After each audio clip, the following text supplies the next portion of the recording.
और अभी बात करने जा रहे हैं चैप्टर, लास्ट चैप्टर जो आपका केमिस्ट्री का है, कार्बन इट्स कंपाउंड, उसके क्वेश्चन देख लीजिए। बड़ा चैप्टर है तो उसके क्वेश्चंस भी 20 हैं इंपॉर्टेंट। उम्मीद करता हूं इन्हीं में से कोई स्कूल एग्जाम में आ जाएगा। कह रहा है CO, देखिए कार्बन के 2 वैलेंसी ऑक्सीजन के साथ सेटिस्फाई हुई, 2 वैलेंसी किसी और ग्रुप के साथ। तो कह रहा है ये कौन सा फंक्शनल ग्रुप है, तो आपको भी अच्छे से याद होगा कि सर CHO होता है तो एल्डिहाइड होता है, COOH होता है तो एसिड होता है, लेकिन CO होता है तो इसको हम क्या बोलते हैं, कीटोन। करेक्ट आंसर क्या है, कीटोन। कह रहा है फंक्शनल ग्रुप मेनली डिटरमाइंस, आपको भी अच्छे से पता है फंक्शनल ग्रुप की डिफिनीशन यही कहती है कि एटम या ग्रुप ऑफ एटम जो डिटरमाइन करे chemical properties of the organic compound, उसी को हम क्या बोलते हैं, फंक्शनल ग्रुप। तो आपको क्लियर ही हो गया होगा, करेक्ट आंसर क्या है, केमिकल प्रॉपर्टीज। ठीक है। कह रहा 100% प्योर इथेनॉल, 100% प्योर इथेनॉल को हम बोलते हैं एब्सोल्यूट अल्कोहल। 100% प्योर अल्कोहल को क्या बोलते हैं प्यारे बच्चों, इथेनॉल को क्या बोलते हैं, एब्सोल्यूट अल्कोहल। रेक्टिफाइड स्पिरिट में हम क्या मिलाते हैं, ऑब्वियसली मीथेनॉल मिलाते हैं, CH3OH। डीनेचर्ड अल्कोहल का मतलब क्या होता है, इसमें हम कॉपर सल्फेट भी मिलाते हैं, पायरिडीन भी मिलाते हैं, जो लैब में यूज होता है ना अल्कोहल, उसी को बोलते हैं डीनेचर्ड अल्कोहल। और पावर अल्कोहल का मतलब क्या होता है कि जब हम अल्कोहल में पेट्रोल भी ऐड कर दें, पेट्रोल प्लस अल्कोहल की कॉम्पोजिशन को बोलते हैं पावर अल्कोहल। तो आपका जो क्वेश्चन था कि प्योर इथेनॉल क्या है, तो दैट इज एब्सोल्यूट अल्कोहल।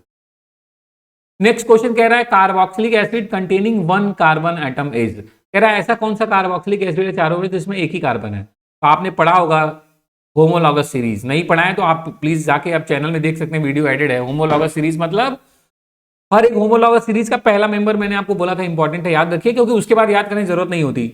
आप CH2 ऐड करते चले जाओ, नेक्स्ट मेंबर बनता चला जाता है। तो first member of the carboxylic acid homologous series that is formic acid, HCOOH। कहां से ऑब्टेन होता है, फॉर्मिकस एंटस, रेड एंट से। एसिटिक एसिड विनेगर से, ये सेकंड मेंबर है, इसका फॉर्मूला होता है CH3COOH। ठीक है। सिट्रिक एसिड कहां से मिलता है, लेमन से। और विनेगर तो एक कंपाउंड है, एक सब आप कह सकते हैं मिक्सचर है, जिसमें एसिटिक एसिड प्रेजेंट होता है 5 to 8%। तो आपका जो करेक्ट आंसर हुआ कि carboxylic acid containing 1 carbon atom, वो हो गया फॉर्मिक एसिड।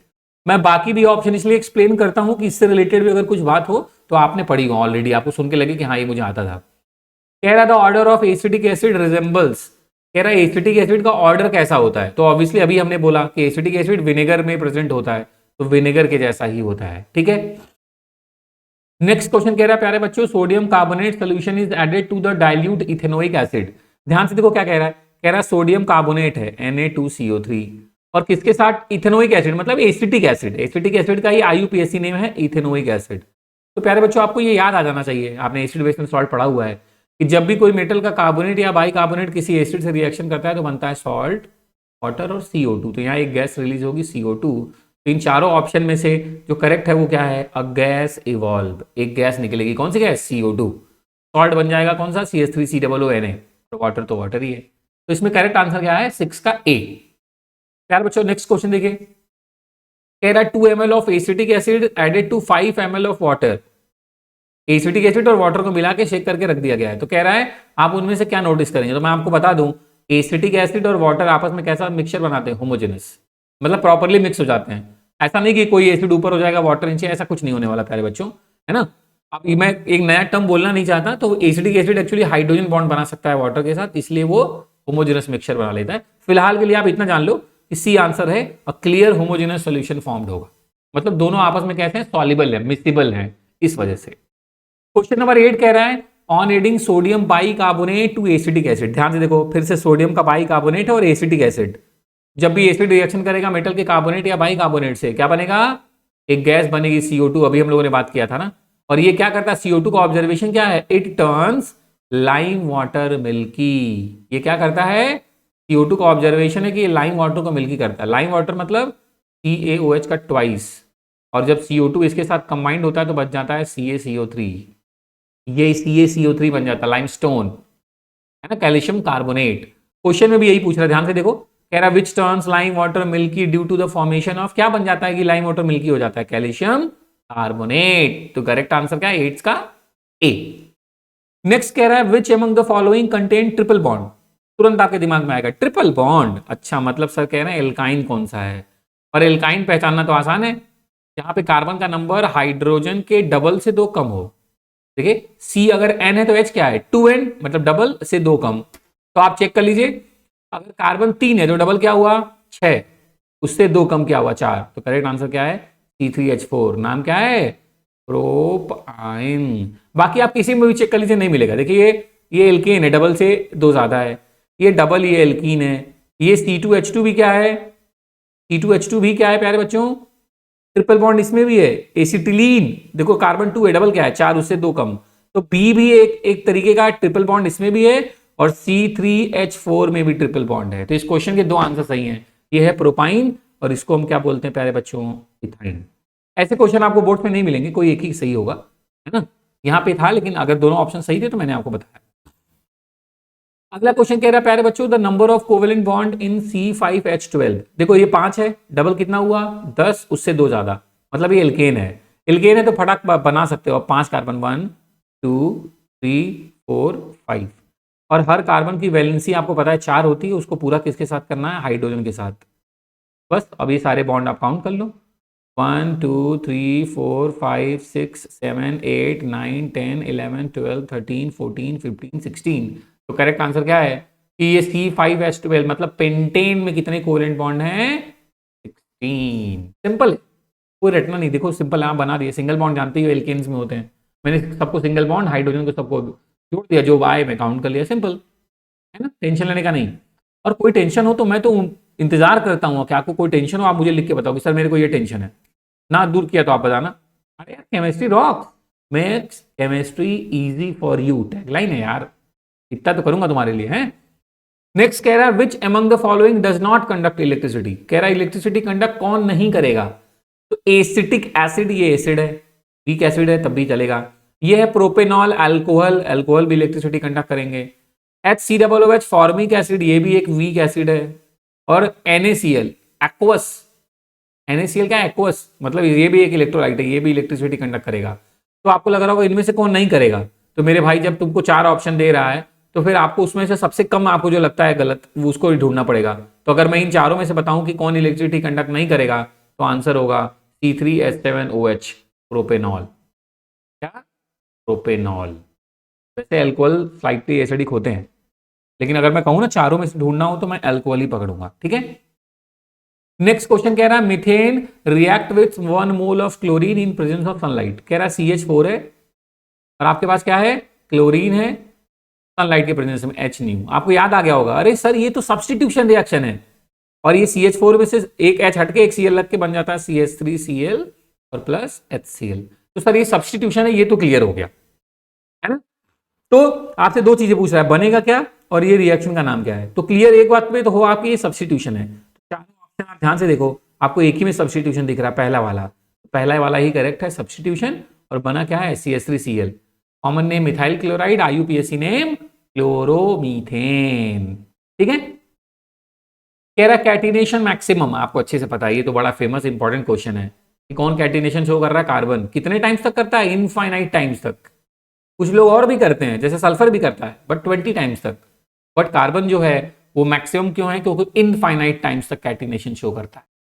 नेक्स्ट क्वेश्चन है, कह रहा है प्यारे बच्चों ethane and ethene can be distinguish. देखो इथेन मतलब एल्केन और एल्कीन को हम कैसे सेपरेट कर सकते हैं, तो उसके लिए नाम ही, उसका नाम है ब्रोमीन वाटर टेस्ट। कौन सा टेस्ट है, ब्रोमीन वाटर टेस्ट। ये क्या करता है, इसी को हम बोलते हैं अनसैचुरेशन टेस्ट भी। ये एल्केन को एल्कीन से या एल्केन को एल्काइन से सेपरेट कर सकता है, मतलब सैचुरेटेड और अनसैचुरेटेड को ये सेपरेट करने का काम करता है। ब्रोमीन वाटर जिसके साथ रिएक्ट करके डीकलराइज हो जाए वो सैंपल क्या है, अनसैचुरेटेड, मतलब वो सैंपल या तो एल्कीन है या तो एल्काइन। और जिसके साथ ब्रोमीन वाटर का कलर में चेंज ना हो वो सैंपल क्या है, एल्केन, मतलब सैचुरेटेड। तो सिंपल है, इथेन मतलब एल्केन, इथीन मतलब एल्कीन। तो एल्केन और एल्कीन को कैसे सेपरेट करेंगे, ब्रोमीन वाटर टेस्ट, है ना। मैंने आपको ऑब्जर्वेशन भी बता दिया, इसी बहाने आपको सुन के दोनों बातें याद हो जाए। कह रहा था number of isomers of C6H14R। C6H14 है क्या 6, डबल हो गया 12, उससे 2 ज्यादा 14, मतलब ये एल्केन है, एल्केन है मतलब ये हेक्सेन। तो वैसे तो अगर आपने क्लासेस देखी होंगी तो आपको मैंने बताई है अपनी वीडियोस में कि पेंटेन के, देखो ब्यूटेन के 2 आइसोमर होते हैं, पेंटेन के 3 होते हैं, हेक्सेन के 5 होते हैं। तो करेक्ट आंसर है तो 5, है ना। लेकिन अगर आपको जानना है कि सर पांचों प्लीज आप एक बार और बना के समझा दें तो आप मेरे को कमेंट करिएगा, मैं आपको जरूर बताऊंगा, ठीक है। नेक्स्ट क्वेश्चन कह रहा है which of the following represent cyclohexane. अब मैं आपको बता रहा हूं, ये जो साइक्लो एल्केन्स होते हैं प्यारे बच्चों, उनका जनरल फॉर्मूला जो है ना वो किससे मैच करता है, एल्कीन से। और अभी थोड़ी देर पहले भी मैंने बताया एल्कीन का जनरल फॉर्मूला क्या होता है, अगर कार्बन n है तो हाइड्रोजन क्या हो 2n। तो बस आपको वो वाला ऑप्शन ढूंढना है जहां पे कार्बन के जितना नंबर हो उससे डबल हाइड्रोजन का नंबर हो। तो आपको एक ही ऑप्शन दिख रहा है C6H12, देखो ये 6 और ये 12, ये है आपका साइक्लोहेक्सेन। 6 कार्बन, हेक्स 6 कार्बन, और साइक्लोहेक्सेन का मतलब 6 कार्बन के एल्कीन का फॉर्मूला, मतलब C6H12। तो राइट आंसर क्या है, C6H12। ध्यान रखिएगा ये ट्रिक, साइक्लो एल्केन्स के फॉर्मूले क्या होते हैं, एल्कीन वाला, साइक्लो एल्कीन के फॉर्मूले क्या होते हैं, एल्काइन वाले, है ना। तो दिमाग में रखेंगे तो आसानी से याद रहेगा आपको। कह रहा था IUPAC name of the following, कह रहा है ये है CH3 CH2 CH2, ये सिंगल बॉन्ड नहीं है डबल बॉन्ड है, COO ये COOH। तो क्लियर हो गया ना, 4 कार्बन है, ब्यूट सिंगल बॉन्ड N और फंक्शनल ग्रुप है COOH, तो इसका नाम हो गया ब्यूटेनोइक एसिड। करेक्ट आंसर क्या है प्यारे बच्चे, ब्यूटेनोइक एसिड। नेक्स्ट कह रहा है which of the following are member of the same homologous series. Homologous series very important topic है, आप ध्यान रखिएगा, प्लीज पढ़िएगा इसको। होमोलॉगस सीरीज का मतलब यही होता है कि जिनके जनरल फॉर्मूले सिमिलर हों और फंक्शनल ग्रुप सिमिलर हों और केमिकल प्रॉपर्टीज, है ना, वो एक ही होमोलॉगस सीरीज से बिलोंग करते हैं। तो आप देख लेते हैं एक ही होमोलॉगस सीरीज से बिलोंग कौन कर रहा है, ये CH4 मीथेन एल्केन और ये C2H4 एल्कीन, नहीं ये एल्केन है ये एल्कीन है, मैच नहीं कर रहे। ये देखो OH देखिए तुम्हें याद आया एल्कोहल है और ये हैलाइड है, ये भी मैच नहीं कर रहे। ये ROR ये ईथर है और ये अल्कोहल है, ये भी एक ही केमिकल प्रॉपर्टी शो नहीं कर रहे, फंक्शनल ग्रुप अलग अलग है ना। यही C ऑप्शन आपको साथ साथ दिख रहा होगा कि सर ये भी OH मतलब अल्कोहल है और ये भी OH मतलब अल्कोहल है, इसका मतलब यही करेक्ट आंसर है और यही बिलोंग करते हैं होमोलॉगस सीरीज से। कह रहा सेम होमोलॉगस सीरीज से, कह रहा the difference in the molecular formula and molecular mass of CH4 and C2H6। तो इसको देख के ही पता लग रहा है कि CH4 में हम सिर्फ CH2 और ऐड कर दें तो वो बन जाएगा C2H6, और CH2 का मास कितना होगा, C का मास होता है 12 और 2H का मास होता है 2, मतलब डिफरेंस कितना होगा 14 AMU या U का। तो करेक्ट आंसर क्या है कि CH2 का डिफरेंस है और 14 U का मॉलिक्यूलर मास में डिफरेंस है। तो B और D में से D आंसर करेक्ट है क्योंकि यहाँ 12 ही लिखा हुआ था, तो C गलत है। करेक्ट आंसर क्या है, CH2 मॉलिक्यूलर फॉर्मूले में डिफरेंस और 14 U मॉलिक्यूलर मास में। ठीक है चैंपियंस।